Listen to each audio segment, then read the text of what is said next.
The storm raged across the surface of Kethvar as it had for thousands of years. Acid rain fell in sheets, eating through metal and stone alike. Lightning split the purple sky, illuminating the massive spires of the capital city. On any other world, such weather would mean death.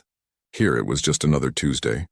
War Prime Zekathara stood on the highest balcony of the command spire, letting the acid rain wash over his armored skin. The liquid that would burn through a human in seconds felt like a gentle massage to him. His people had evolved on this death world, and it had made them into something that other species could barely comprehend. The Kethmori were 8 feet tall, covered in natural armor plating that could stop most weapons. Their claws could slice through steel, and their minds could reach out and touch the thoughts of other beings across vast distances. They were perfect hunters, perfect warriors, perfect killers, and they ruled the galaxy because of it. War Prime, came a voice behind him. Zekathara turned to see Scout Hunter Crixel approaching. The smaller Kethmori moved with the fluid grace of a predator, even here in the heart of their empire. The council awaits your presence. Zekathara nodded and followed Crixel into the spire. The walls were decorated with trophies from 1,000 conquered worlds, skulls from dozens of species, weapons that had failed to stop Kethmori advances, and holographic displays showing the current extent of their empire. 40% of the known galaxy belonged to them now. Soon it would be more. The council chamber was a massive room carved from a single piece of black stone. Around the circular table sat the most powerful Kethmori in the empire. Military commanders, planetary governors, and at the head of the table, Dominion Speaker Velnash. Velnash was old, even by Kethmori standards. His armor plating had turned silver with age, and scars covered his arms from battles fought in his youth. But his mind was still sharp, and his telepathic abilities were among the strongest of their species. War Prime, Velnash said as Zekathara took his seat. Scout Hunter Crixel has news from the Outer Rim. Crixel stood and activated a holographic display in the center of the table. A spiral arm of the galaxy appeared, one that had been marked as unexplored on their maps for generations. My long-range scouts have detected something interesting, Crixel began. Energy signatures consistent with faster-than-light travel. A new species has achieved interstellar flight. Murmurs ran around the table. New species were always valuable.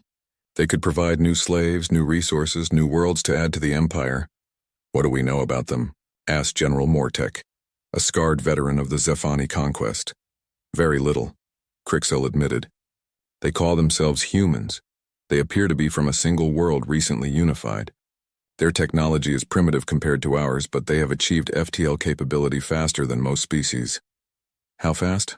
Velnash asked, his mental voice carrying undertones of curiosity. Their entire technological development has taken less than 10,000 years. Most species take at least 50,000 to reach this point. More murmurs. That was unusually quick but not unheard of. Some species developed faster than others, usually because they were naturally aggressive or faced external pressures. Numbers? Zekathara asked. Approximately 8 billion on their homeworld. Small colonies in their local system. Perhaps a few exploration ships in nearby systems. Zekathara leaned back in his chair. 8 billion was a decent population for slaves, but nothing spectacular. The hegemony worlds had populations in the hundreds of billions. Resistance capabilities? Asked Admiral Kethran. Unknown, but likely minimal. They have only recently achieved FTL. Their weapons technology appears to be chemical-based projectiles and primitive energy weapons. No evidence of telepathic abilities or advanced defensive systems.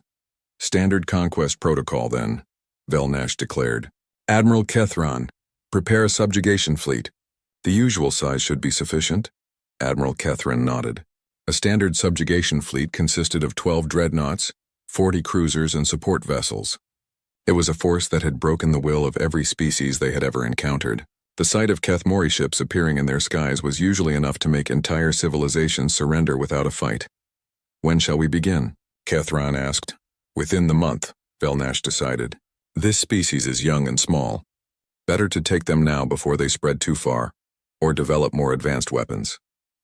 The council members began to discuss the details of the conquest. How many slaves would be taken? Which worlds would be suitable for Kethmori colonization? What resources might be available? It was a conversation they had had hundreds of times before. But Scout Hunter Crixel remained silent, studying the data from his scouts. Something about these humans bothered him, though he could not say what. Their technological development was fast, yes, but there was something else. The way their ships moved in the limited footage his scouts had gathered. The patterns of their communications. Something was different about them. Is there something else, Scout Hunter? Nash asked, his telepathic abilities easily picking up Crixel's unease. Perhaps nothing, Dominion Speaker, but my scouts noted some unusual behavior patterns. The humans seemed to explore differently than other species. How so? Most species, when they achieve FTL, send out careful, planned expeditions to nearby systems. They map resources, establish trade routes, expand slowly and methodically. Yes, that is the logical approach. What do these humans do? They seem to explore randomly, ships going in all directions with no apparent plan. Some of their expeditions have no obvious purpose at all. They sent a ship to study a dead star system with no planets. Another expedition went to catalog space creatures in an asteroid belt. General Mortek laughed, a sound like grinding stone. Sounds like they are simply stupid. Perhaps, Crixel said. But they also responded to first contact with one of my scout ships in an unexpected way. The room fell silent. First contact was always a delicate moment, and scout ships were specifically designed to observe without being detected. Explain, Zekthara commanded. My scout was discovered while observing one of their colony ships. Instead of fleeing or attacking, the humans tried to communicate. They broadcast mathematical sequences, musical patterns, even images of their world and people. They revealed information about themselves to an unknown contact? Admiral Kethran asked in disbelief. Yes. And when my scout did not respond and began to withdraw, they followed. Not aggressively, but persistently. They seemed genuinely curious about us. The room was quiet for a moment. In all their history, the Kethmori had never encountered a species that responded to first contact with curiosity, rather than fear or aggression. Irrelevant, Velnash finally declared. Curiosity will not stop our dreadnoughts. If anything, it makes them easier prey. A curious species is a distracted species. The council members nodded in agreement. They had seen it all before. Young species always thought they were unique, special, destined for greatness. The Zephani had thought their crystal technology made them invincible. The Merdun had believed their underwater cities were impregnable. The Thexai had trusted in their hive mind to coordinate perfect defenses. All of them had learned the same lesson in the end. Nothing in the universe could stand against the Kethmori Empire. Nothing was strong enough, smart enough, or fierce enough to resist them. As the council dispersed and began making preparations for another routine conquest, none of them noticed the small detail buried in Scout Hunter Crixel's report. When the human ship had tried to communicate, it had broadcast on over 1,000 different frequencies simultaneously. Most species used one or two communication methods. These humans seemed to be talking to everyone, all at once, as if they expected the entire universe to be listening. Within days, the subjugation fleet would begin its journey to the human homeworld. It would be, they all agreed, a simple and quick addition to their empire. They had no idea that they were about to encounter something that would change everything they thought they knew about strength, fear, and what it meant to be the hunters in the dark. The Kethmori subjugation fleet dropped out of faster-than-light travel at the edge of the human solar system, like a storm of living nightmares. 12 massive dreadnoughts led the formation, each one 3 kilometers long and bristling with weapons that could crack planets. Behind them came the cruisers, sleek and deadly, designed to hunt down any ships that tried to flee. Admiral Kethran stood on the bridge of his flagship, the World Breaker, and watched the human homeworld grow larger on his screens. It was a blue and green planet, soft and inviting. No acid storms, no crushing gravity, no deadly radiation. A paradise world that had bred a soft species. Begin the fear broadcast, he ordered. Throughout the fleet, massive transmitters came online. They sent out waves of telepathic energy designed to trigger the deepest, most primal fears in any thinking creature. It was a weapon that had never failed. Entire species had surrendered the moment they felt the touch of Kethmori minds against their own. The effect on humans was immediate, but not what the Kethmori expected. Admiral, reported Communications Officer Velsith, confusion clear in her mental voice. The humans they're responding to our contact. Surrendering already? Kethran asked with satisfaction. Good. Record their submission for the archive. No, sir. They're not surrendering. They're talking to us. On the main screen, text appeared in dozens of languages, mathematical formulas, scientific data, even what appeared to be poetry and music. The humans were trying to communicate. Ignore it, Catherine commanded. Begin standard intimidation approach. Show them our weapons. The fleet moved deeper into the system, weapons powering up, targeting systems locking onto human installations. On every world the Kethmori had conquered, this was the moment when resistance collapsed. The moment when the prey species realized they were facing predators beyond their imagination. Instead, alarms began sounding across the Kethmori fleet. "Admiral," called Tactical Officer Mortian. "Human ships approaching. Multiple vectors. How many?" 347 vessels. Catherine almost laughed. The humans were actually going to fight, with less than 400 ships against a force that had conquered half the galaxy. What classes? Mixed types, sir. Some appear to be military vessels, but many are converted civilian ships. Cargo haulers, science vessels, even what appear to be passenger transports. They're sending civilians to fight us? Catherine asked in disbelief. It appears so, sir. The human fleet approached in a formation that made no sense to Kethmori military doctrine. Instead of concentrating their strongest ships in a spearhead formation, they spread out in a wide arc. Small ships mixed with large ones. Fast interceptors flew alongside slow cargo vessels. "Open communications," Catherine ordered. "Let's hear what these primitives have to say before we destroy them." The main screen filled with the image of a human female. She wore a uniform of dark blue with insignia that the Kethmori computers couldn't identify. Her hair was gray, her face lined with age, but her eyes were steady and unafraid. "I am Admiral Sarah Chen of the United Earth Defense Force," she said. "You have entered our space with weapons powered and targeting our worlds. State your intentions." Catherine stepped forward, letting his full 8-foot height dominate the screen. He allowed his natural armor to gleam in the bridge lights and extended his claws slightly. It was a display that had made entire planetary councils flee in terror. The human admiral looked at him with what appeared to be scientific curiosity.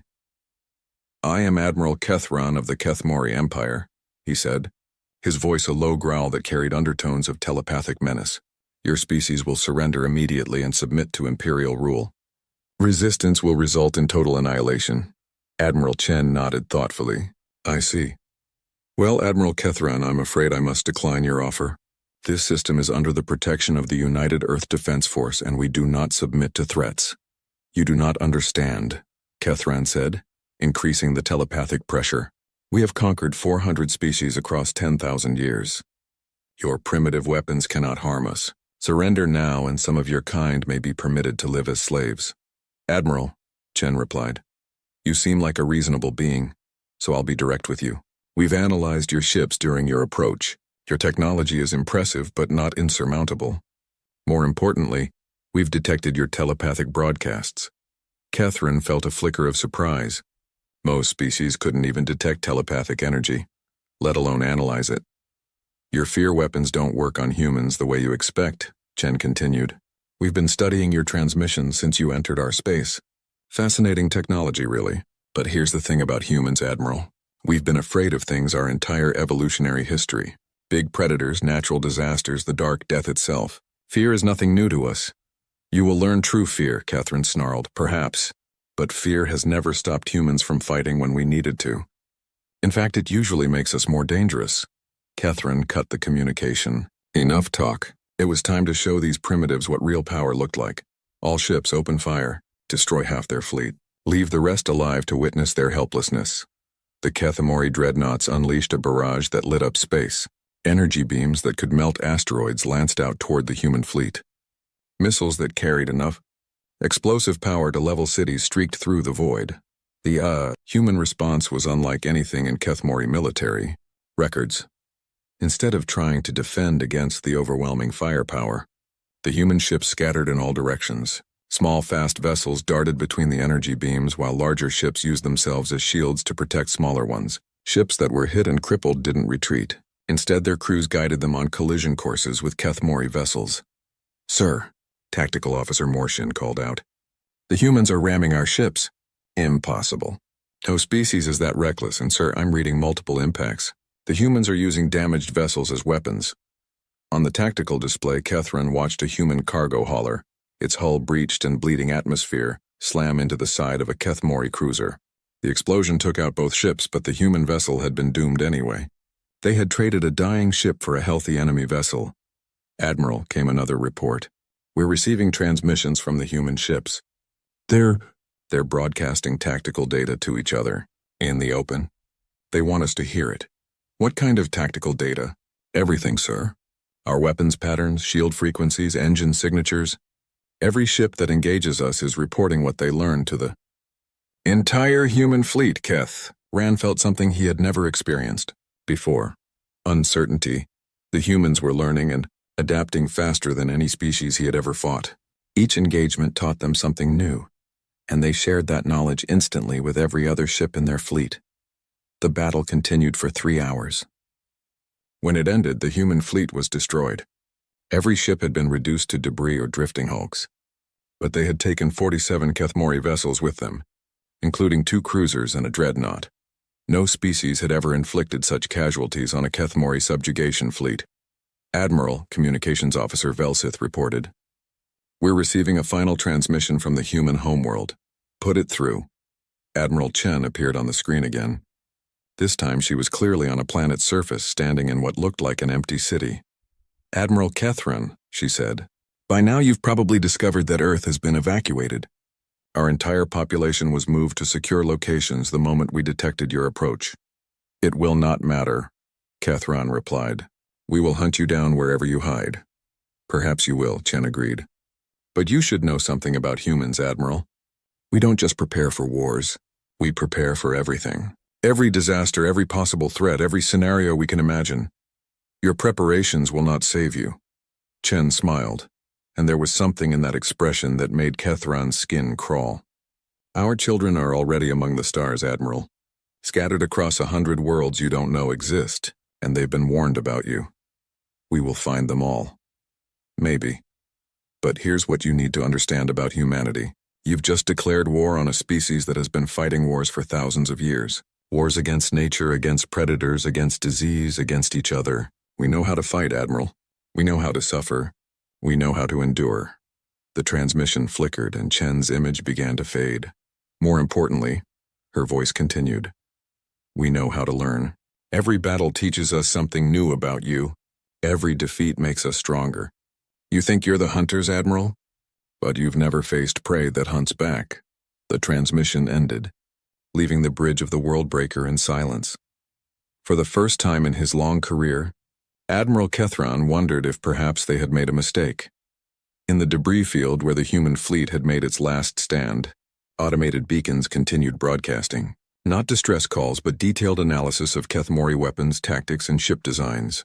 The data streamed out into space, carried by faster-than-light communications to destinations unknown. The humans had lost the battle, but they had turned their defeat into a lesson for everyone who came after them. And somewhere in the dark between the stars, that lesson was being learned. 6 months after the destruction of the human fleet, War Prime Zekthara led the full conquest armada toward Earth.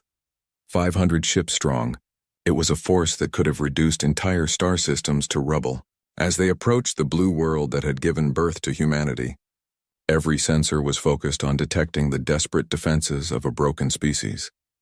Instead, they found nothing. Report, Zekthara commanded from the bridge of his flagship. The death of worlds. Planetary scan complete. War Prime, reported sensor operator Thekval. The planet shows signs of recent massive evacuation. All major cities are empty. No defensive installations detected. No orbital platforms. No resistance. Population? Approximately 50,000 individuals scattered across rural areas. Mostly elderly and infirm who were unable to travel.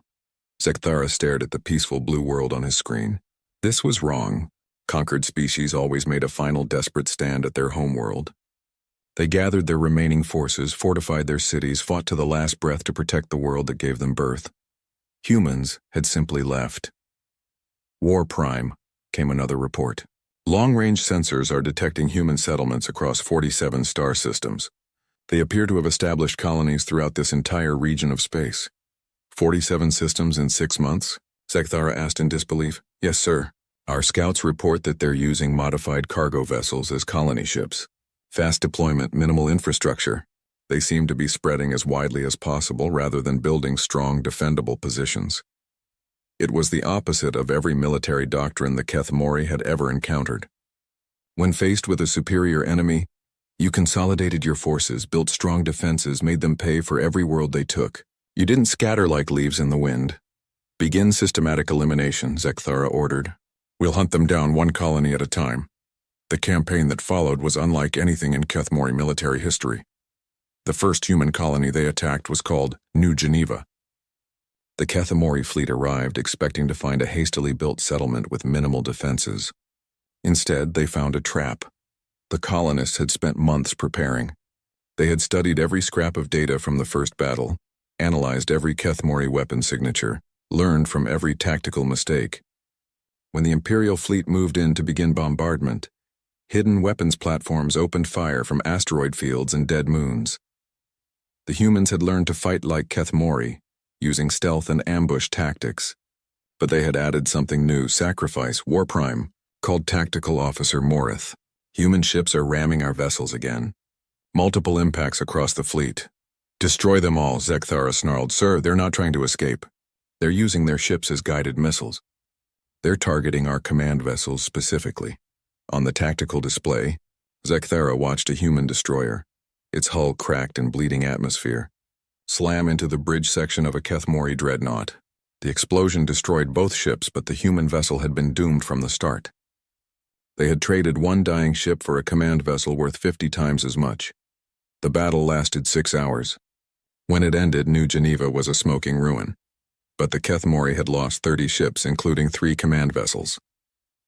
The humans had lost everything, but they had broadcast every moment of the battle to the rest of their scattered colonies. The next attack was worse. At the colony of Haven, the humans had learned from New Geneva's sacrifice. This time they didn't just fight. They evacuated their population to hidden ships during the battle, then detonated their entire settlement as the Keth-Mori moved in to claim it. The explosion was nuclear in scale, taking out 2 cruisers and damaging a dozen more. They're destroying their own worlds rather than let us have them, Admiral Kethron reported during a fleet conference. This is not rational behavior. It's perfectly rational, Scout Hunter Crixel replied. He had been studying human tactics for months now, trying to understand their patterns. They're denying us resources while gathering intelligence. Every battle teaches them more about us while costing us ships we can't easily replace. We have the largest fleet in the galaxy, War Prime Zekthara said. We can afford losses, can we? Crixel asked. We've lost over 200 ships in 6 months of fighting. Most species surrender after losing 20. The humans have lost thousands of ships and show no signs of stopping. The truth was becoming unavoidable. Humanity was adapting to fight the Keth-Mori faster than any species in recorded history. Each engagement revealed new tactics, new technologies, new ways of turning weakness into strength. At the Colony of Freedom, the humans unveiled something that shook the Empire to its core. Reverse-engineered Keth-Mori technology. How is this possible? Zekthara demanded, staring at sensor readings that showed human ships firing Keth-Mori-style energy weapons. They've been salvaging our wrecks, Crixel explained, but they're not just copying our technology. They're improving it. These weapons have a 15% higher energy output than our standard armaments. In 6 months, they've not only learned to build our weapons but made them better. Yes, War Prime. And they're sharing the technology across all their colonies. What one human settlement learns, they all learn. But the worst discovery came 3 months later, during the attack on the colony of Sanctuary. The Keth-Mori fleet arrived to find the settlement defended not just by humans, but by ships from a dozen other species. Zephani crystal vessels flew alongside human destroyers. Merdun bioships coordinated with human carriers. Even some hegemony cruisers, supposedly loyal subjects of the Empire, had joined the human defense fleet. What is this? Zekthara roared. Sir, reported Communications Officer Velsith, we're receiving a transmission from the defense fleet. Multiple species are broadcasting. Put it through. The screen filled with multiple images. Humans, yes, but also Zephani crystalline beings, aquatic Meridan, and even what appeared to be a Keth-Mori officer. Greetings, War Prime Zekthara, said a human female. I am Captain Maria Santos of the Terran Defense Corps. These are my allies, Commander Zelthar of the Free Zephani. Admiral Murgoth of the liberated Merdun, and Scout Hunter Crixel of the Keth Mori Liberation Front. Zekthara felt his world tilt. Crixel? What is the meaning of this treason? Crixel stepped forward on the screen. His armor bore new markings, symbols that the computer identified as human military decorations. It is not treason, War Prime. It is evolution. The humans have shown us something we never knew existed. The concept that the strong should protect the weak instead of dominating them. You have been corrupted by alien influence. I have been educated, Crixel replied calmly. These humans saved my life when my scout ship was damaged in an asteroid field. They could have taken me prisoner, interrogated me, executed me. Instead, they repaired my ship and offered me a choice: return to the Empire or learn a different way to live. And you chose betrayal. I chose hope. The battle that followed was a nightmare for the Keth Mori. The Alliance fleet fought with coordinated precision, each species contributing their unique strengths to a combined strategy. Zephani crystal technology amplified human weapons. Merdun bioships provided organic shielding that could regenerate damage. Keth Mori defectors shared intelligence about Imperial fleet movements and weaknesses. For the first time in their 10,000-year history, the Keth Mori retreated from a battle. As the Imperial fleet limped away from Sanctuary, reports began flooding in from across the Empire. Rebellions on 17 worlds, slave species declaring independence, Imperial garrisons under attack by their own subjects. How widespread is this? Zekthara asked during an emergency council session. The human infection has spread across 40% of our subject species, reported Intelligence Commander Veldash. They're calling it the Liberation Network. Every species the humans contact seems to join their cause. How are they converting our subjects so quickly? They're not converting them, War Prime. They're inspiring them. The humans broadcast messages throughout our space telling subject species that freedom is possible, that the strong can choose to help the weak instead of enslaving them. Dominion Speaker Velnash, who had remained silent throughout the briefing, finally spoke. We are not fighting a military enemy. We are fighting an idea, and ideas are harder to kill than ships. What do you recommend? Zekthara asked. Total extermination, Velnash replied. If we cannot control humanity, we must eliminate them completely. And every species they have touched with their poison. That would mean destroying half our empire. Better half an empire than no empire at all. As the council debated genocide, none of them noticed the small detail in the intelligence reports. The human broadcasts weren't just reaching subject species. They were reaching Keth Mori colonies as well. And on 17 different worlds, young Keth Mori were beginning to ask questions their elders had never asked. Questions like, why do we rule through fear? And, what would happen if we tried to rule through hope instead? The infection was spreading faster than anyone realized. And for the first time in their history, some Keth Mori were beginning to wonder if their empire was strong because it inspired fear, or simply because no one had ever shown them an alternative. Deep in the records of the Imperial Archive, a disturbing pattern was emerging. Every species the Keth Mori had ever conquered had fought along. 3 years had passed since the first human ship tried to communicate with a Keth Mori scout, and the galaxy was burning.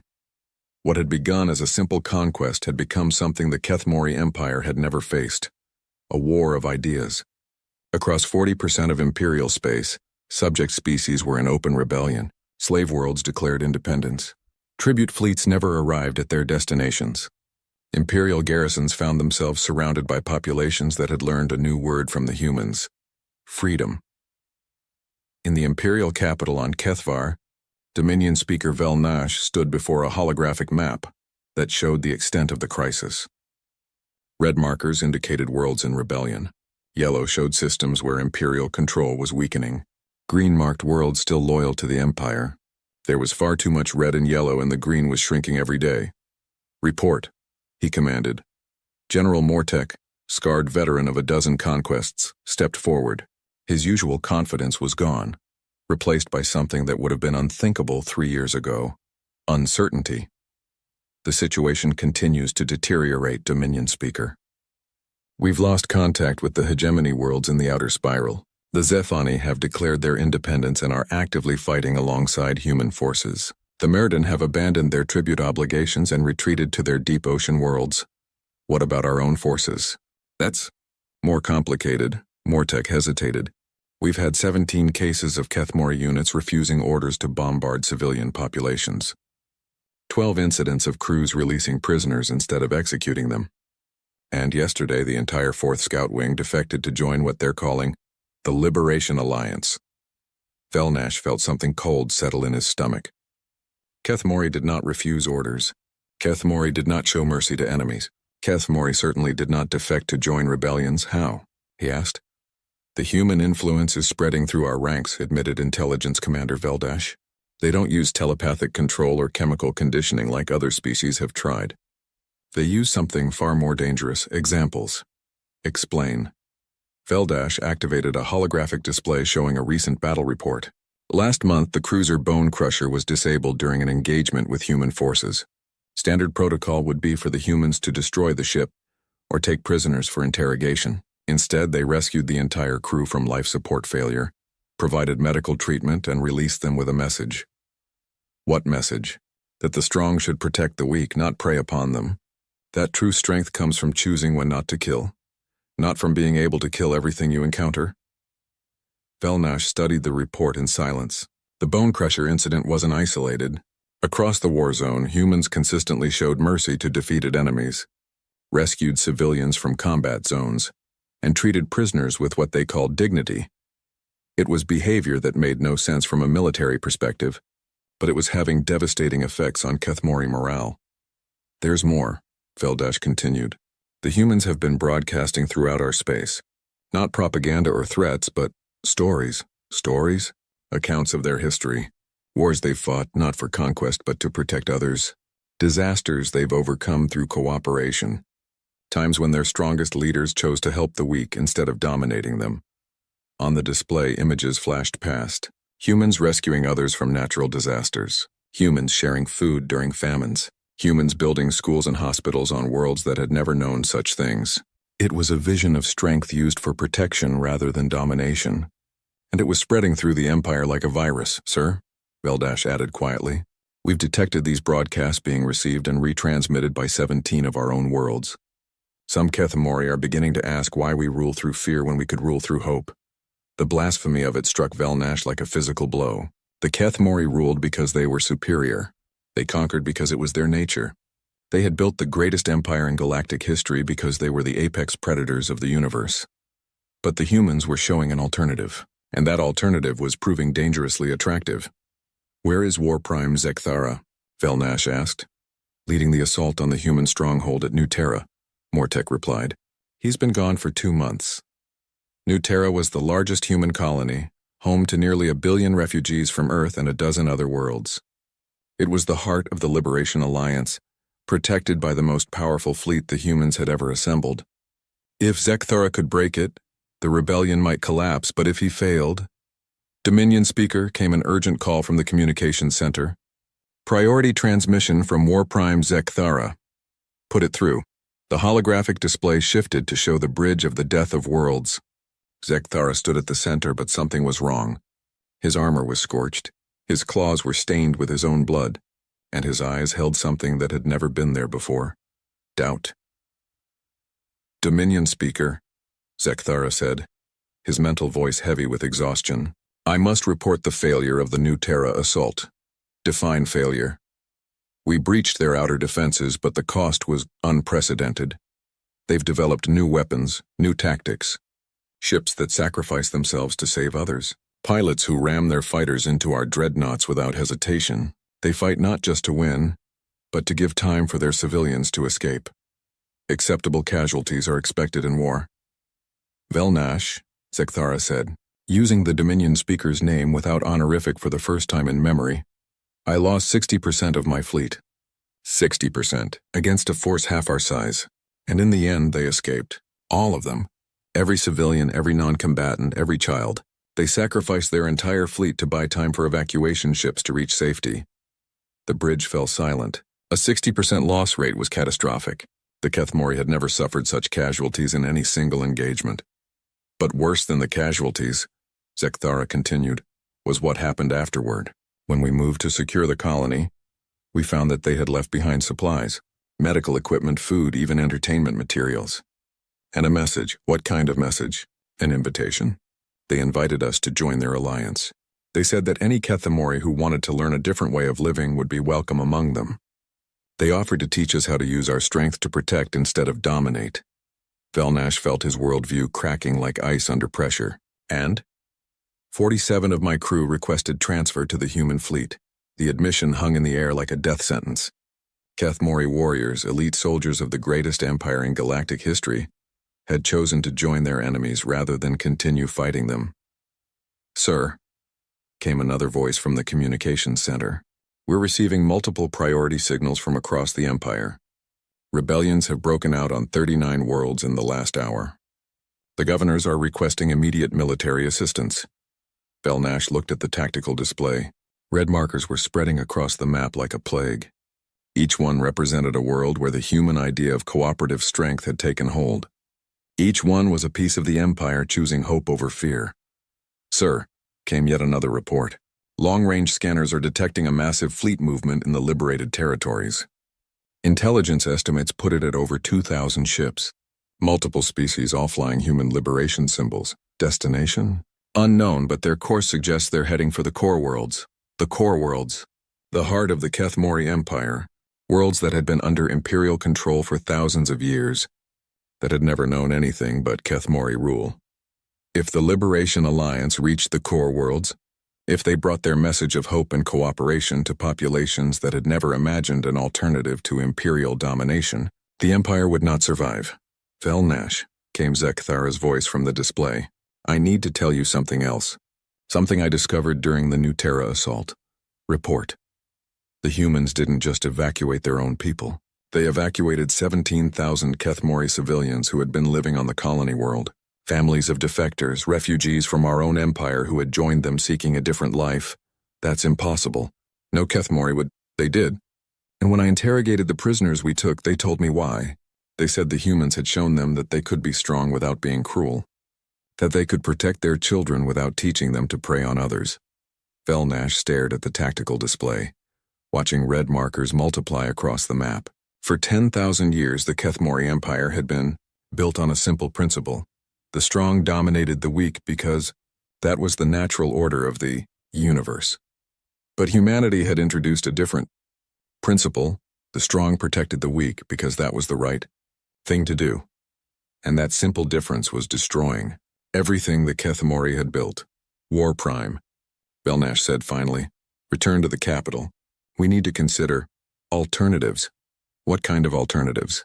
Velnash looked at the spreading rebellion, at the reports of his own people choosing hope over fear, at the approaching alliance fleet that carried a message more dangerous than any weapon. Perhaps, he said slowly, it's time we learned what the humans have been trying to teach. The final battle began at the edge of the HFY system, where the ancient homeworld of the Empire waited like a storm-shrouded fortress among the stars. War Prime Zekthara stood on the bridge of his rebuilt flagship, watching the approaching fleet that would decide the fate of the galaxy. 2,000 ships filled the sensor screens. Human vessels flew alongside Zephani crystal ships, Merdun biocruisers, and dozens of other species that had joined what everyone now called the Liberation Alliance. But most shocking of all were the Kethemori ships scattered throughout the fleet, bearing the symbols of their own people who had chosen a different path. Final count? Zekthara asked. 2,317 vessels, reported Tactical Officer Morshin. 67 different species and War Prime. We're detecting 349 ships of Kethemori design. Nearly 350 ships crewed by his own people, coming to attack their homeworld. A year ago, Zekthara would have called it impossible. Now he simply accepted it as the price of the choice they had made. Our forces? 800 ships, all loyal units. The core defense fleet, the Imperial Guard, and what remains of the conquest armadas. 800 against 2,300. In any normal war, those odds would mean certain defeat. But this was not a normal war, and the Kethemori were not normal warriors. They were the apex predators of the galaxy, fighting for their very existence. War Prime, came a transmission from the approaching fleet. This is Admiral Sarah Chen of the Liberation Alliance. Request permission to address you directly. Zekthara almost laughed. Even now, at the moment of final battle, The humans were asking permission instead of simply attacking. It was so perfectly human that it hurt. Granted, he replied. The screen filled with the image of the human admiral who had become the symbol of resistance across the galaxy. She looked older now, marked by 3 years of constant warfare. But her eyes still held that steady determination that had first puzzled him so long ago. Admiral Chen, Zekthara said, I assume you're here to demand our surrender. Actually, War Prime, I'm here to offer you one last chance to join us instead of fighting us. The words hit him like a physical blow. Even now, even after everything the Empire had done, the humans were offering mercy. Join you? We are the Kethmori Empire. We do not join others. We conquer them. I know, Chen replied sadly, and that's exactly why your empire is dying, War Prime. You've spent 10,000 years teaching the galaxy to fear you, but you never learned how to inspire anyone to follow you willingly. Fear is efficient. Fear is reliable. Fear is brittle, Chen countered. The moment someone shows people an alternative, fear becomes useless. That's what we've done, War Prime. We've shown the galaxy that there's another way to be strong. Behind Chen, Zekthara could see other figures on the bridge. Humans, yes, but also Zephani, Merdun, and Scout Hunter Crixel, wearing the uniform of the Liberation Alliance, Crixel. Zekthara said, Any final words before you help destroy our people? Crixel stepped forward, and Zekthara was shocked to see that his old comrade looked peaceful, happy even. War Prime, Crixel said, I'm not here to destroy our people. I'm here to save them. To show them that we can be something more than predators. We can be protectors. Protectors of what? Of everything, Zekthara. The weak, the small, the frightened. All the things we used to prey upon. The humans taught me that true strength isn't about being able to kill anything you want. It's about choosing what deserves to live. Sentiment will not win this battle. Perhaps not, Admiral Chen interjected. But hope will. War Prime, look at your sensors. Really look at them. Zekthara frowned and checked the tactical display. The Alliance fleet was spread across a wide front, just as human fleets always arranged themselves. Mixed ship types, seemingly random formations, no clear strategy. Then he saw it. They're not attacking, he said in disbelief. No, Chen confirmed. We're not. War Prime, we didn't come here to conquer Kethvar. We came here to liberate it, including liberating you. That makes no sense. This is your chance to destroy the Empire once and for all. We don't want to destroy the Empire, War Prime. We want to transform it. The galaxy needs the Kethmori. You're strong, you're capable, you're natural leaders. But the galaxy needs you to lead toward something better than endless conquest. On the tactical display, Zekthara watched the Alliance fleet maintain its position. They weren't advancing, weren't powering weapons, weren't preparing for attack. They were just waiting. What do you want from us? He asked. We want you to choose, Chen replied. You can fight us and we'll defend ourselves. Some of us will die, some of you will die, and in the end, nothing will be better. Or you can choose to learn what we've been trying to teach you for 3 years, which is that cooperation is stronger than domination, that protecting others is more fulfilling than preying on them, that the strongest thing you can do is choose mercy when you have the power to destroy. Zekthara looked around his bridge at his loyal crew, warriors who had followed him through a dozen campaigns, who had never known defeat, who were ready to die fighting rather than surrender to an enemy. But as he looked at them, he realized something that shook him to his core. They weren't afraid. His people, the apex predators of the galaxy, weren't afraid of dying in battle. They were afraid of living differently. War Prime, came a hesitant voice from his communications officer. We're receiving signals from the planet. Multiple cities they're requesting to speak with the Alliance fleet. What, sir? It appears that Kethmori civilians on the homeworld want to hear what the humans have to say. The betrayal cut deep. Even here, on their own homeworld, the human infection was spreading. His own people were choosing hope over fear. Admiral Chen, Zekthara said slowly, what happens if we refuse? If we choose to fight? Then we fight, Chen replied simply. And thousands die on both sides. And afterward, whoever survives will have to live with the knowledge that all those deaths accomplished nothing except proving that killing is easier than changing. And if we consider your offer, then we start building something new together. A galaxy where the strong protect the weak instead of preying on them, where different species work together instead of one dominating all the others, where the Kethmori are respected not because they're feared, but because they choose to use their strength wisely. Zekthara closed his eyes and felt the weight of 10,000 years of imperial history pressing down on him. His ancestors had built the greatest empire in galactic history through strength, cunning, and ruthless determination. They had created order from chaos, imposed their will on an unruly universe, proved that the strong deserved to rule.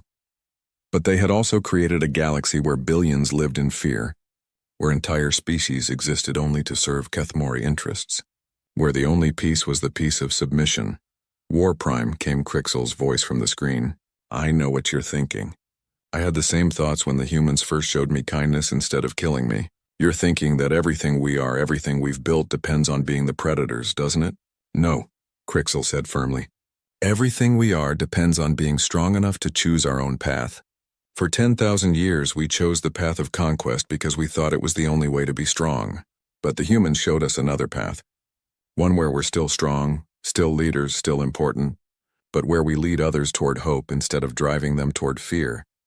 And you believe this cooperation is superior to domination?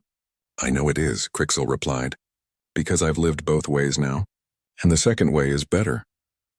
Zekthara opened his eyes and looked at the tactical display one more time.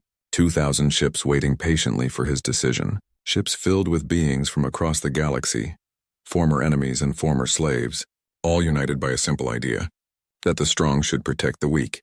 It was an idea so foreign to everything he had been taught that it felt like madness. It was also an idea that had brought the greatest empire in galactic history to its knees. Admiral Chen, he said finally, if we were to consider this alliance of yours, what would be expected of us? The same thing we expect of everyone, Chen replied.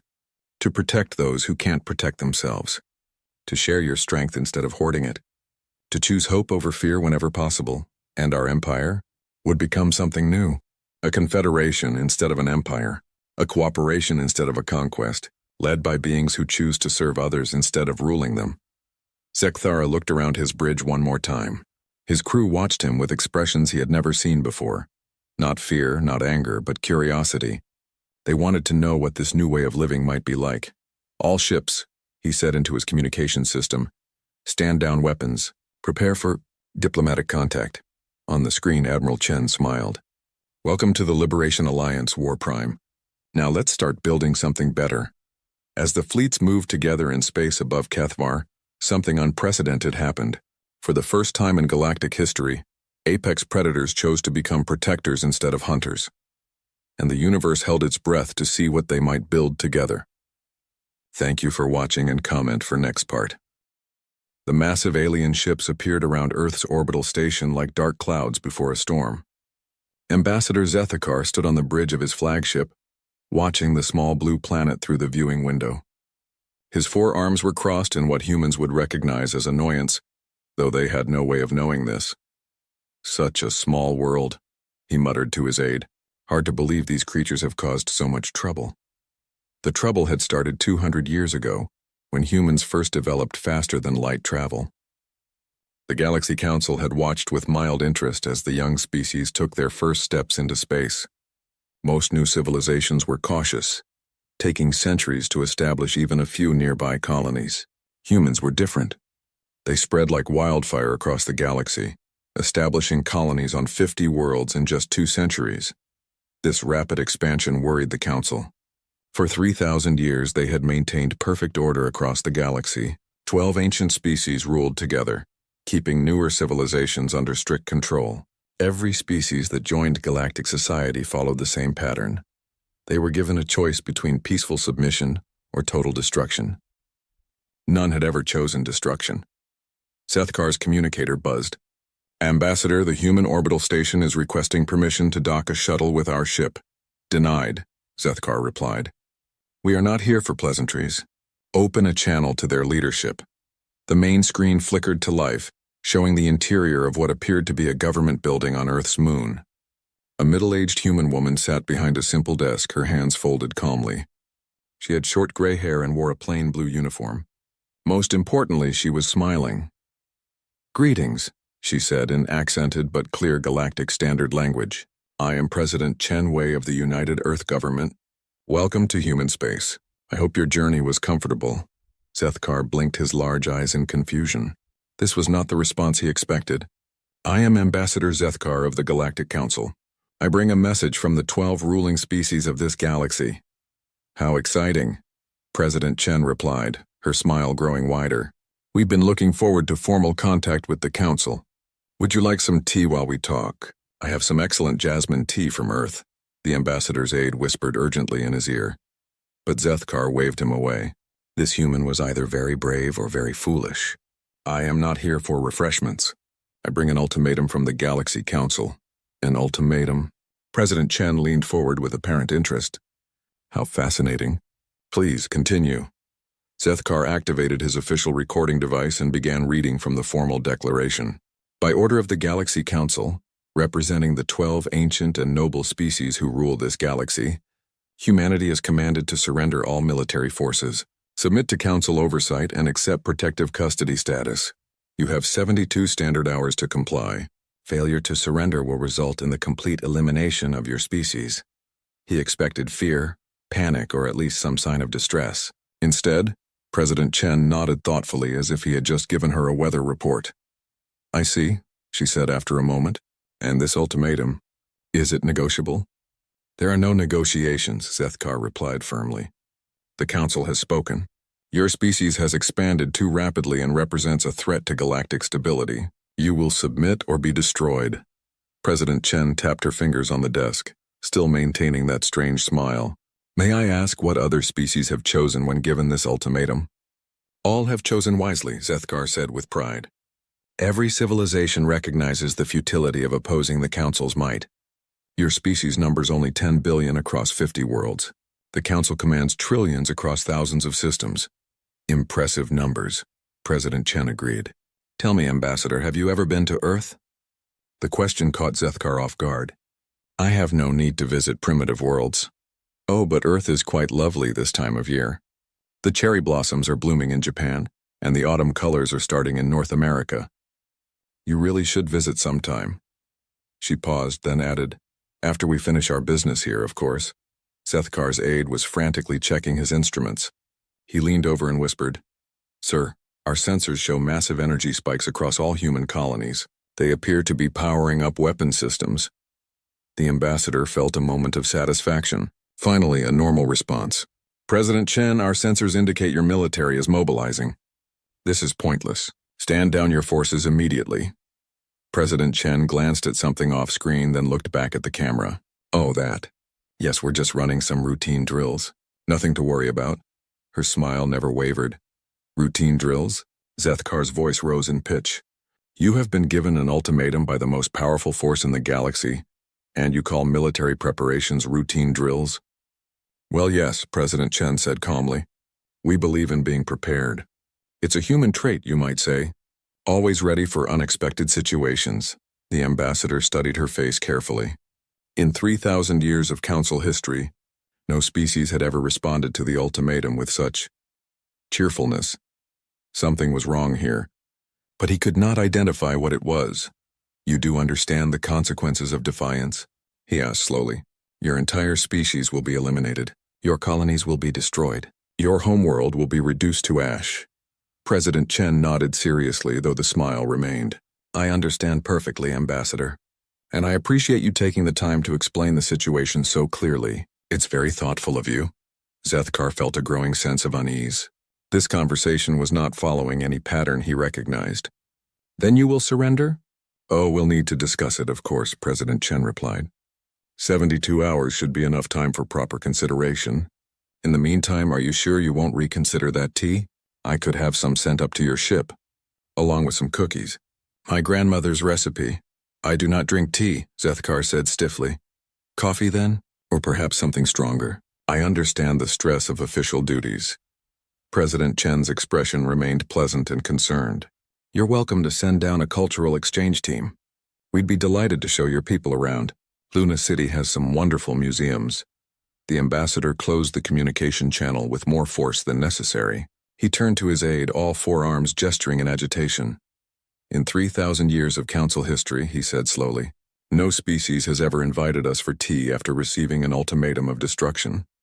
His aide checked the sensor readings again. Sir, the energy signatures from human space are unusual. Our analysts cannot identify the weapon types they're charging. It matters not, Zethkar declared. Position the fleet for demonstration bombardment. Once they see a few of their outer colonies reduced to space dust, they will reconsider their position. As the Council fleet moved into attack formation, President Chen Wei sat alone in her office on Luna, the smile finally fading from her face. She activated a secure communication channel. "Admiral Okafor, are our people in position?" A voice crackled back through the encrypted channel. "All civilian populations have been evacuated to the deep space stations, Madam President. The volunteers are ready. And our special guests? The Council has no idea they're being watched by every intelligence service in the galaxy. The Hegemony, the Trade Federation, even the neutral worlds are monitoring this situation closely." President Chen's smile returned, though it was different now. Sharper. "Excellent. Let's show the galaxy something new, something they've never seen before." She leaned back in her chair and activated the general broadcast system. Her message would reach every human colony, every ship, every station across 50 worlds. "My fellow humans," she began, "the Galaxy Council has given us 72 hours to surrender our freedom. I think you know what our answer will be." The 72 hours passed slowly for the Galaxy Council fleet. Ambassador Zethkar spent most of the time pacing his bridge, checking reports from his intelligence officers. Human space had gone strangely quiet. Ships still moved between colonies, but there was less traffic than before. Energy readings remained high, but the patterns were unlike any known weapon signatures. "Perhaps they are evacuating their worlds," suggested his aide hopefully. "No," Zethkar replied, studying the tactical displays. "Evacuating 10 billion beings would require massive ship movements. This is something else." Other species across the galaxy were watching too. The news that someone had actually received the Council's ultimatum and not immediately surrendered spread quickly through unofficial channels. Trade Federation merchants whispered about it in spaceports. Hegemony intelligence officers filed urgent reports. Even the normally peaceful neutral worlds increased their monitoring of Council space. This had never happened before. In 3,000 years, every species had chosen submission over destruction. The pattern was always the same. Ultimatum delivered, token resistance offered, overwhelming force demonstrated, immediate surrender tendered, clean and efficient. When the deadline arrived, Zethkar opened communications to Luna City. "President." Chen Wei appeared on screen again, sitting at the same desk, wearing the same blue uniform. Most unnervingly, she wore the same calm smile. "Good morning, Ambassador," she said cheerfully. "I hope you slept well. The view of Earth from your position must be quite lovely." "The time for pleasantries has ended," Zethkar declared. 72 hours have passed. What is humanity's answer to the Council's ultimatum?" President Chen folded her hands on the desk and looked directly into the camera.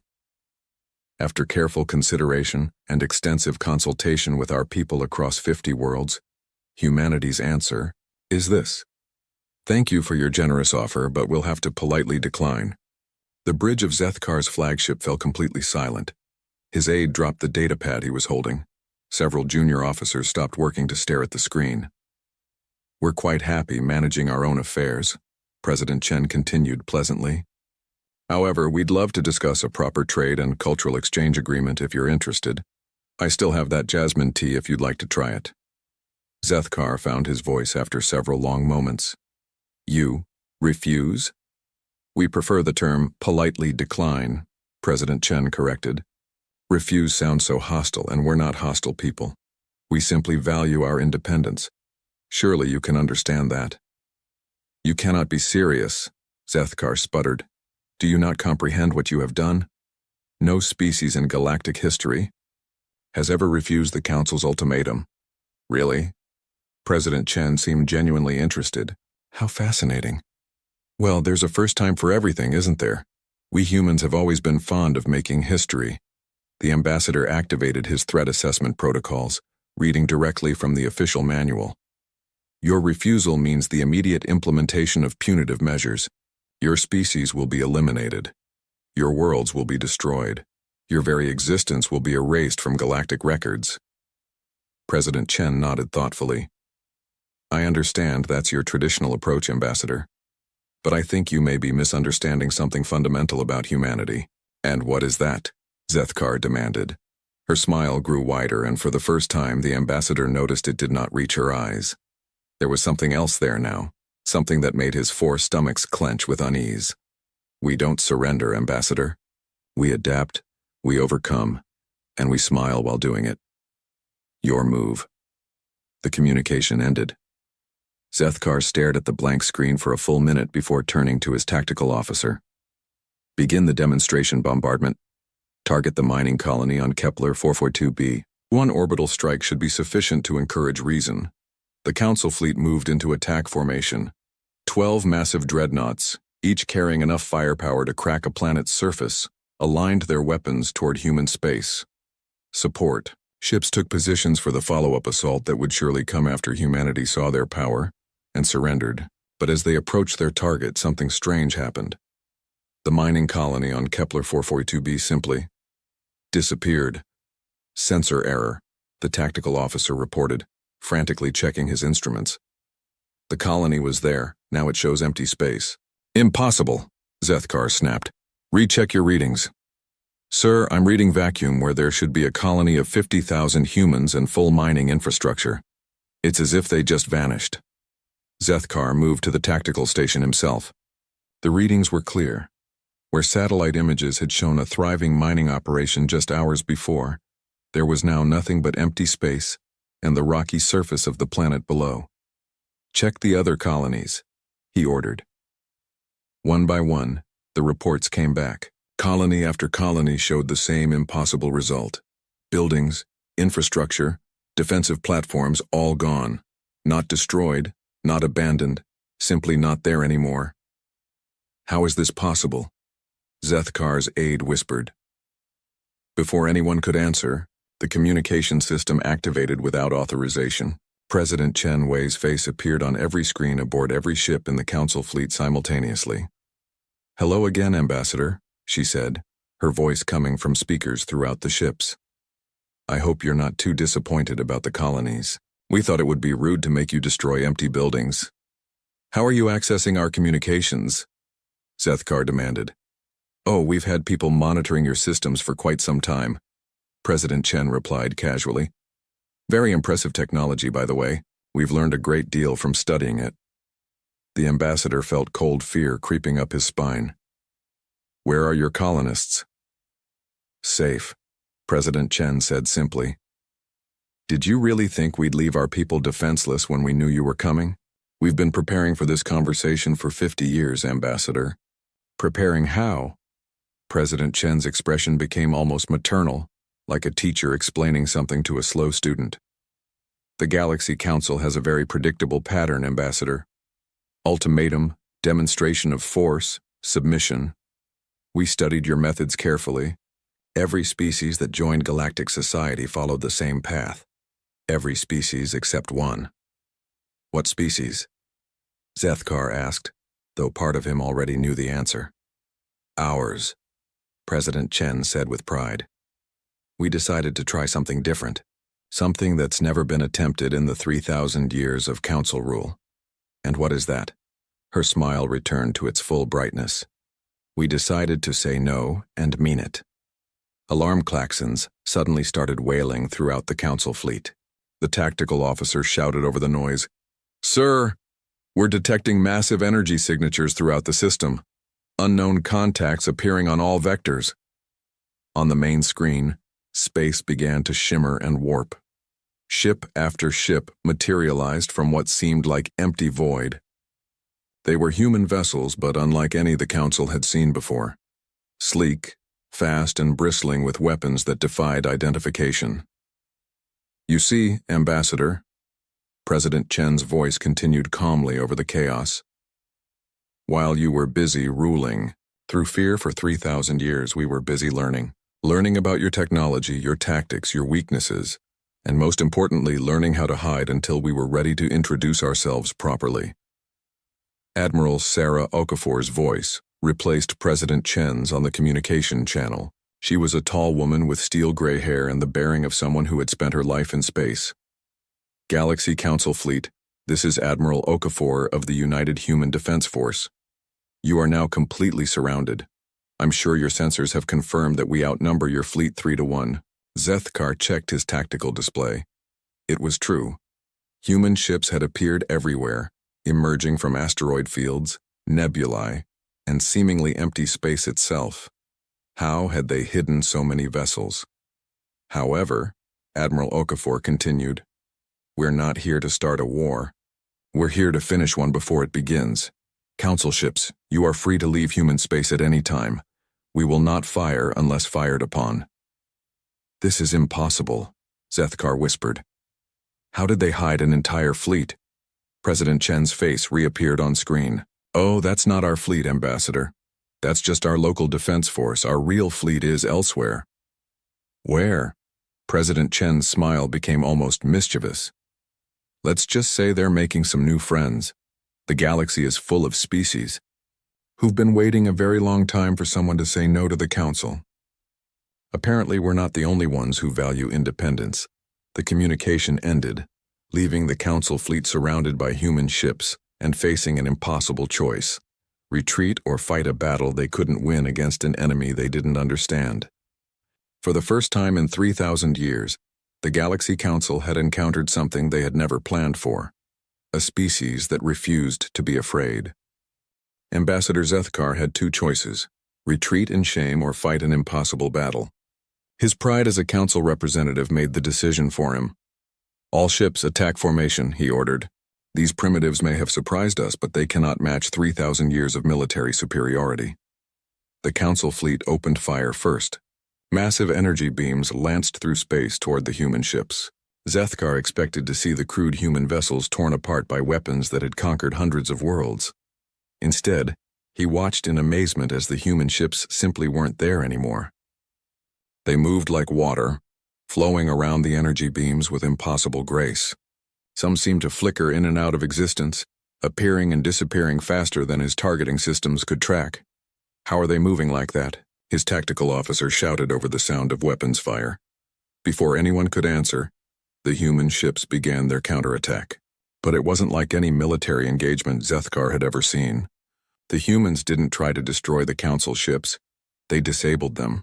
Precise strikes took out weapon systems, engines, and communications, leaving the ships helpless but intact. And throughout the battle, human voices could be heard on open communication channels, talking to each other like they were playing a game. Nice shot, Rodriguez. You got their main cannon on the first try. Thanks, Captain. Hey, that big one on the left looks lonely. Should we keep him company? Why not? Just remember to leave their life support alone. We're not barbarians. Zethkar couldn't believe what he was hearing.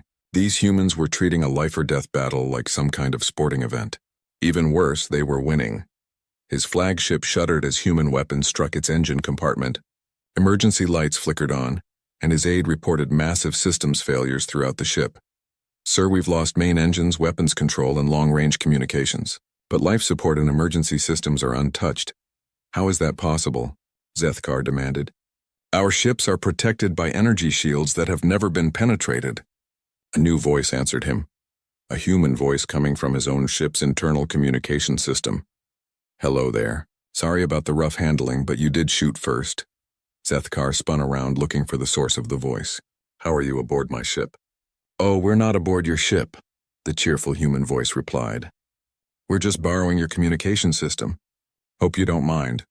We wanted to make sure you were okay after that hit. You attacked us to make sure we were okay. Well, yes. We disabled your weapons so you couldn't hurt yourselves or anyone else. Safety first, you know. Zethkar's forearms began shaking with rage and confusion. You are attacking the Galaxy Council. This is an act of war against the most powerful force in the galaxy. Actually, another human voice joined the conversation. We're defending ourselves against an unprovoked attack. You came to our space, threatened our people, and opened fire first. We're just responding appropriately. Appropriately? Zethkar's voice rose to a near shriek. You have declared war on galactic civilization itself. Have we? The first human voice sounded genuinely curious. Because from our perspective, we politely declined your ultimatum. You attacked us and we defended ourselves. That's not war. That's self-defense. The tactical display showed that most of the Council fleet was now disabled. Human ships moved between the drifting Council vessels, but they weren't finishing them off. Instead, they seemed to be helping. "Sir," his aide reported in a stunned voice. "The humans are sending repair crews to our damaged ships." "What?" "They're asking permission to come aboard and fix our life support systems. They say they noticed some of our ships have environmental problems after the battle." Zethkar stared at the tactical display. This made no sense. In 3,000 years of galactic history, victorious forces destroyed their enemies. They didn't offer to fix their air conditioning. The communication channel activated again. This time it was Admiral Okafor's voice. "Council ships, this is Admiral Okafor. We know some of your vessels have suffered life support damage. We're prepared to send medical and technical assistance. No strings attached." "Why?" Zethkar found himself asking. "Because you're living beings in distress," Admiral Okafor replied simply. "We may disagree about politics, but we're not going to let people die from preventable causes." "But we attacked you." "Yes, you did. And we defended ourselves. But the fighting's over now, isn't it? No point in holding grudges." Zethkar looked around his bridge. Half his crew was injured, life support was failing, and they were completely at the mercy of their human captors. Yet instead of demands for surrender or threats of execution, the humans were offering medical aid. "What do you want from us?" he asked. "Right now? We want to make sure everyone's safe and healthy," Admiral Okafor replied. "After that, we'd like to have a conversation. A real conversation, not ultimatums or threats. And about what? About the future of the galaxy. About whether we can find a better way to handle disagreements than threatening to destroy entire species." As if to emphasize the point, a human shuttle appeared on Zethkar's view screen, approaching his flagship. The pilot's voice came through the communication system. "Council ship, this is Medical Transport 7. We have doctors and engineers aboard, plus some really good coffee." "Permission to dock?" Zethkar looked at his aide, who shrugged all four of his shoulders helplessly. Nothing in Council military doctrine covered this situation. "Permission. Granted," Zethkar said slowly. 20 minutes later, human medical personnel were treating wounded Council crew members while human engineers worked to repair damaged systems. The humans worked efficiently and professionally, chatting casually with Council personnel as if they were old friends instead of recent enemies. Dr. Sarah Kim, the lead human medic, approached Zethkar while her team worked. She was a small woman with kind eyes and hands that moved with precise skill as she treated his aide's injured arm. "You're lucky," she told Zethkar. "Your people build really solid ships. Most of the damage is superficial." "Why are you helping us?" Zethkar asked. "We came here to destroy your species." Dr. Kim paused in her work, considering the question. "Because that's what people do," she said finally. "When someone's hurt, you help them. When someone's in trouble, you offer assistance. It doesn't matter who they are or what they've done." "But we're enemies, are we?" Dr. Kim asked. "I mean, we had a disagreement and a brief fight, but does that make us enemies forever?" "Can't people change their minds?" Zethkar watched as a human engineer showed one of his technical officers how to repair a damaged console. The human was patient and thorough, treating the Council engineer like a valued student rather than a defeated enemy. "Your species is very strange," Zethkar observed. Dr. Kim smiled. "We get that a lot. Most species find us confusing at first. How do you fight a war while treating your enemies like friends?" "Simple," Dr. Kim replied as she finished bandaging his aide's arm. "We don't see you as enemies. We see you as people who made some bad decisions. People can always make better decisions tomorrow." A new alarm sounded on the bridge, but it wasn't a danger signal. It was an incoming priority message from Council space. Admiral Okafor's voice came through the ship's communication system. "Ambassador Zethkar, you're receiving an urgent message from the Galaxy Council homeworld. It seems they want to talk to you." The main screen activated, showing the Council chamber on the distant homeworld. All 12 ruling species were present, and they looked deeply concerned. High Counselor Vexthul, eldest member of the Council, spoke first. "Ambassador, report your situation immediately." Zethkar looked around his bridge, where humans and Council crew worked side by side to repair battle damage. He thought about Dr. Kim's question about enemies and friends. He considered the human engineer who was patiently teaching Council personnel about their own systems. "High Counselor," he said slowly, "I believe we need to reconsider our approach to this situation." "What do you mean?" I mean, sir, that we may have encountered something completely outside our experience. A species that fights wars differently than anyone else in the galaxy. Explain. Zethkar gestured around his bridge. They defeated us completely, then immediately began providing medical aid and technical assistance. They treat warfare like a temporary disagreement between friends. That's impossible. With respect, High Counselor, I'm looking at the impossible right now. We attacked them with overwhelming force and they responded with overwhelming kindness. I'm not sure our traditional methods will work against people who consider their enemies to be potential friends. The council members looked at each other in confusion. In 3,000 years of rule, they had never encountered a species that responded to military defeat with medical assistance. What do they want? High Counselor Vexthal asked. Zethkar looked at Dr. Kim, who was now teaching his medical officer about human treatment techniques. I believe, sir, that they want to talk. While the Galaxy Council tried to understand what had happened to their fleet, the rest of the galaxy was watching in amazement. News of humanity's victory spread through every trade route, every diplomatic channel, every smuggler's cantina from the core worlds to the outer rim. For the first time in 3,000 years, someone had said no to the Galaxy Council and made it stick. The hegemony's intelligence chief, a serpentine being named Salith, watched the reports with growing excitement. Contact our agents in human space immediately, she ordered her subordinates. I want to know everything about these humans. Their technology, their military capabilities, their intentions. In the Trade Federation's headquarters, Chairman Korvik paced his office with uncharacteristic energy. If the humans can stand against the Council, he muttered to his advisors, perhaps it's time to reconsider our own relationship with those tyrants. Even the peaceful neutral worlds began emergency sessions. Ambassador Reith of the Crystalline Coalition spoke for many when she said, perhaps we have been neutral for too long. Perhaps it is time to choose a side. But the most dramatic reaction came from an unexpected source, the Council's own member species. On the industrial world of Keth Prime, workers in the vast manufacturing plants began talking in hushed voices about the humans who fought back. On the agricultural colonies of the Verdant Union, farmers wondered aloud why they had to send most of their crops to Council worlds, while their own people sometimes went hungry. Dr. Zellan, a scientist on the Council world of Nexus Station, sat in her laboratory, reading smuggled reports about human technology. What she saw there changed everything she thought she knew about progress and innovation. Look at this, she told her research partner, showing him data about human ship designs. They've developed faster-than-light drives that are 30% more efficient than ours. But they've only been spacefaring for 2 centuries. Her partner, Dr. Morvek, examined the data carefully. How is that possible? Because they don't follow our rules, Dr. Zeelan replied with growing excitement. Look at their design philosophy. They don't try to build perfect ships that last forever.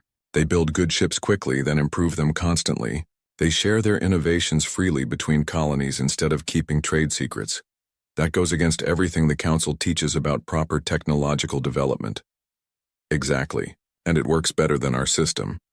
Meanwhile, back in human space, President Chen Wei was having a very different kind of meeting with her military leaders. They were gathered in a secure conference room beneath Luna City, and the mood was serious. The Council fleet is neutralized for now, reported Admiral Okafor. But we can't assume they'll give up easily. 3,000 years of habit don't change overnight. What's our strategic position? President Chen asked. General Morrison, head of human intelligence, activated a holographic display of the galaxy. Better than we hoped.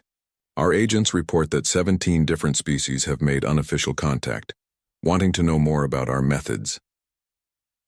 The Trade Federation is quietly moving assets away from Council space.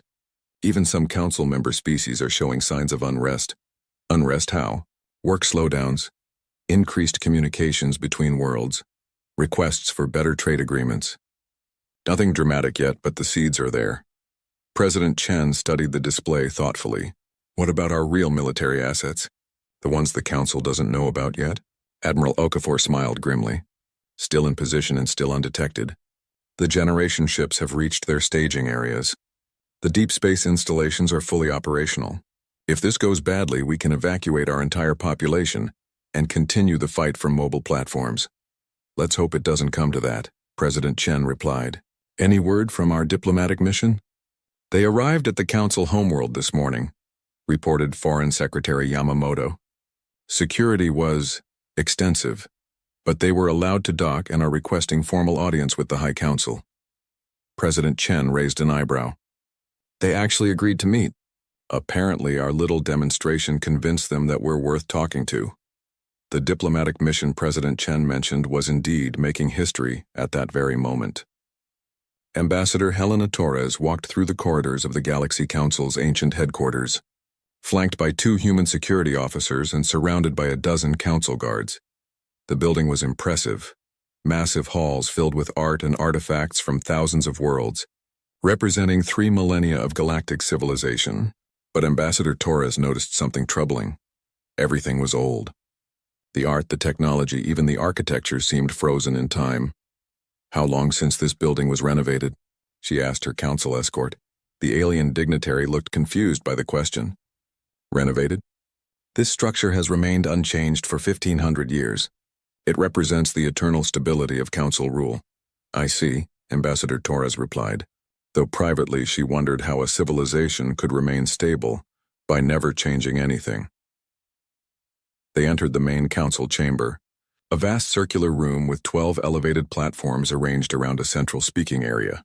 Representatives of each ruling species sat on their platforms, looking down at the small human delegation with expressions ranging from curiosity to barely concealed hostility. High Counselor Vexthul, an ancient being whose species had been spacefaring longer than humans had existed, spoke first. Ambassador Torres of Earth, you stand before the Galaxy Council as a representative of a species that has committed unprecedented acts of aggression against galactic authority. Ambassador Torres smiled politely. With respect, High Counselor, we defended ourselves against an unprovoked attack after politely declining your ultimatum. If that's aggression, then every species in the galaxy that locks their doors at night is guilty of the same crime. Murmurs rippled through the chamber.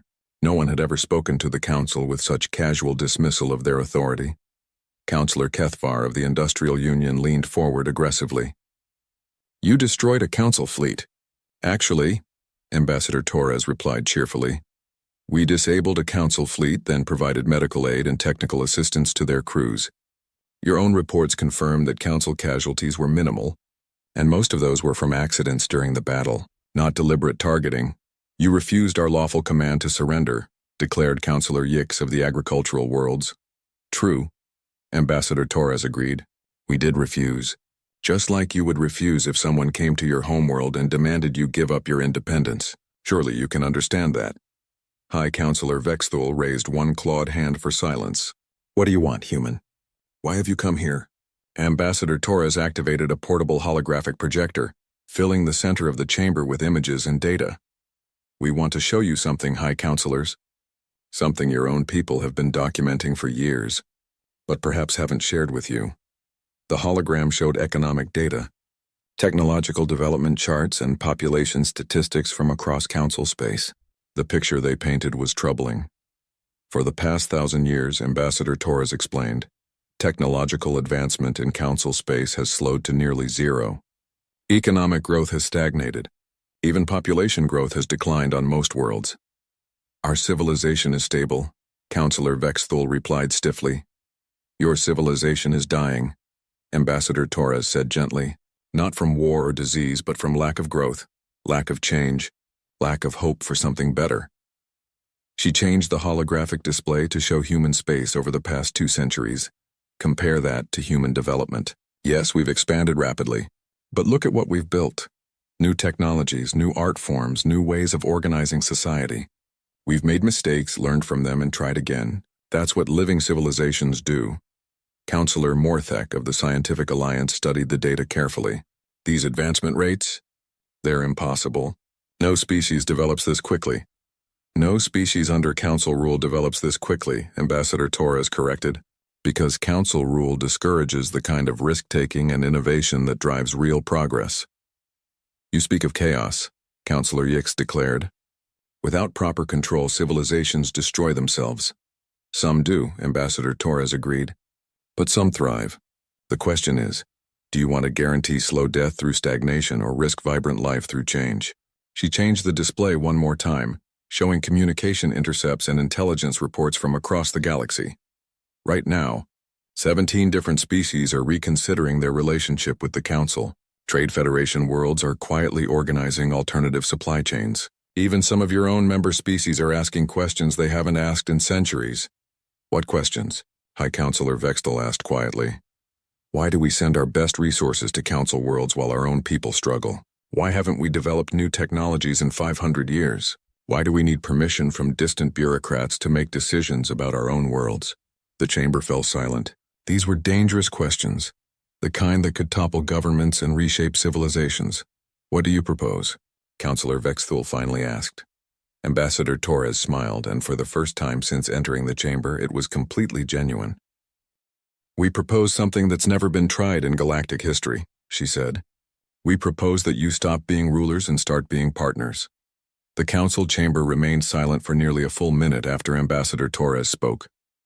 12 species that had ruled the galaxy for 3,000 years tried to process a concept they had never seriously considered. Partnership instead of dominance. High Counselor Vexthul was the first to find his voice. Partnership. You speak of treating subject species as equals? Not subject species, Ambassador Torres corrected gently. Partner species. Independent civilizations working together by choice, not by force. Counselor Kethvar slammed one metallic appendage against his platform. Impossible. Without central authority, the galaxy would collapse into chaos and war. Would it? Ambassador Torres asked. She activated her holographic projector again, showing a new set of data. These are crime statistics, productivity reports, and innovation indices from human space over the past 50 years. Compare them to similar data from Council space. The numbers told a clear story. Human colonies had lower crime rates, higher productivity, and significantly more technological advancement than comparable Council worlds. How? Asked Counselor Morthek, leaning forward to study the data more carefully. Because when people have a stake in their own success, Ambassador Torres explained, they work harder to achieve it. When they know their innovations won't be seized by distant rulers, they innovate more freely. When they feel safe and valued, they cooperate more readily with their neighbors. She changed the display to show human governmental structures. We don't have one central authority making all decisions. Each colony has significant self-governance, but we coordinate on issues that affect multiple worlds. We share resources freely, but no one is forced to give up what they need for their own people. This system would never work on a galactic scale, declared Counselor Yix. Too many species, too many conflicting interests. Maybe not, Ambassador Torres agreed. But shouldn't we at least try? What's the worst that could happen? Things get better? Counselor Zethlan of the military caste spoke for the first time. You assume all species are capable of such cooperation. Some are naturally aggressive, others are isolationist. Some value honor above all else, others prize only profit. And those differences are strengths, not weaknesses, Ambassador Torres replied enthusiastically. Aggressive species make excellent explorers and defenders. Isolationist species often develop unique technologies that benefit everyone. Honor-focused cultures provide moral leadership, while profit-minded species drive economic innovation. She gestured to the council members around her. Look at yourselves. 12 different species with 12 different strengths, all working together. You've already proven that cooperation across species lines is possible. We work together because we rule together, High Counselor Vexthul pointed out. Without our authority to enforce cooperation, lesser species would fight among themselves. Would they? Ambassador Torres asked. Or do they fight because they're forced to compete for your approval and resources? She activated a new display showing communication intercepts from across the galaxy. Right now, the Trade Federation is negotiating directly with the hegemony about mineral rights. The neutral worlds are coordinating with the Agricultural Union about food distribution. Even some of your own member species are talking to each other about mutual aid agreements. These are treasonous activities. Counselor Kethvar growled. These are natural activities, Ambassador Torres corrected. Species helping each other solve problems without waiting for permission from distant authorities. It's happening because we proved that the Council isn't invincible, and suddenly everyone realizes they have options. High Counselor Vexthul studied the data for several long minutes. When he finally spoke, his voice was quieter than before. What exactly are you proposing, human? Ambassador Torres took a deep breath. This was the moment everything hinged on. We proposed dissolving the Galaxy Council as it currently exists and replacing it with the Galactic Cooperative. No more subjects and rulers, no more ultimatums and forced compliance, instead voluntary membership in a mutual aid organization. Impossible, several counselors said simultaneously. Is it? Ambassador Torres asked. Let me tell you what we're really offering here. The holographic display changed to show economic projections and technological development scenarios. Under the current system, the galaxy's total economic output has been essentially flat for 800 years. Technological advancement has slowed to a crawl. Even population growth is declining. The projections showed what could happen under a cooperative system: exponential economic growth, rapid technological advancement, and expanding exploration of new regions of space. This assumes perfect cooperation, Counselor Morthek observed. What happens when species disagree? The same thing that happens when people disagree, Ambassador Torres replied. You talk about it. You negotiate. You find compromise solutions, or you agree to disagree while still working together on areas of common interest. And if talking fails? Then you try harder to understand each other's perspectives. You bring in mediators. You look for creative solutions that benefit everyone. And if violence breaks out, Ambassador Torres smiled grimly, then the other members of the cooperative work together to stop it, not to crush and dominate, but to restore peace and address the underlying problems that led to conflict. Counselor Zethlon leaned forward. You speak of noble ideals, but what assurance do we have that this cooperative wouldn't become just another form of human dominance? Because we don't want to rule anyone, Ambassador Torres replied simply. We've seen what 3,000 years of galactic rule has accomplished: stagnation, fear, and slow decline. We want to see what 3,000 years of galactic cooperation might accomplish instead. She changed the display one final time, showing humanity's true assets for the first time: massive generation ships, hidden colonies, and military capabilities far beyond what they had shown in the recent battle. We could have used these forces to conquer you, she said quietly. We have the military capability to overthrow the Council and impose our own rule. Instead, we're here talking to you about partnership. The Council members stared at the display in shock. The human military capabilities shown there were staggering, enough to challenge the entire galaxy if they chose to. Why? High Counselor Vexthul asked. Why offer cooperation when you could simply take control? Because ruling by force is what you've been doing for 3,000 years, and look how well that's worked out, Ambassador Torres replied. We'd rather build something new than just replace one form of tyranny with another. High Counselor Vexthul conferred quietly with the other council members for several minutes. When he turned back to Ambassador Torres, his expression was thoughtful. If we were to consider this proposal, he said carefully, what would become of the current council members? What role would we play in this cooperative? The same role as everyone else, Ambassador Torres replied. Equal partners in building a better galaxy. Your experience and knowledge would be invaluable in helping establish the new system. And our authority would come from your wisdom and expertise, not from your ability to threaten destruction. Counselor Yix spoke up. What about species that refuse to join this cooperative? Then they don't join, Ambassador Torres said with a shrug. No ultimatums, no forced participation. If they want to isolate themselves, that's their choice. If they want to maintain their current relationships with council worlds, that's between them and those worlds. This is madness, Counselor Kethvar declared. A galaxy without central authority would be chaos. Maybe, Ambassador Torres agreed. Or maybe it would be freedom. Won't we only know if we try? She deactivated the holographic projector and looked around the chamber at each council member in turn. 3 months ago, you ordered humanity to surrender. We refused with a smile because we believe the galaxy can be better than it is. We still believe that. The question is, do you? High Counselor Vexthul closed his ancient eyes and sat in silence for a long moment. When he opened them again, there was something different there. Something that hadn't been present in 3,000 years of council rule. Hope.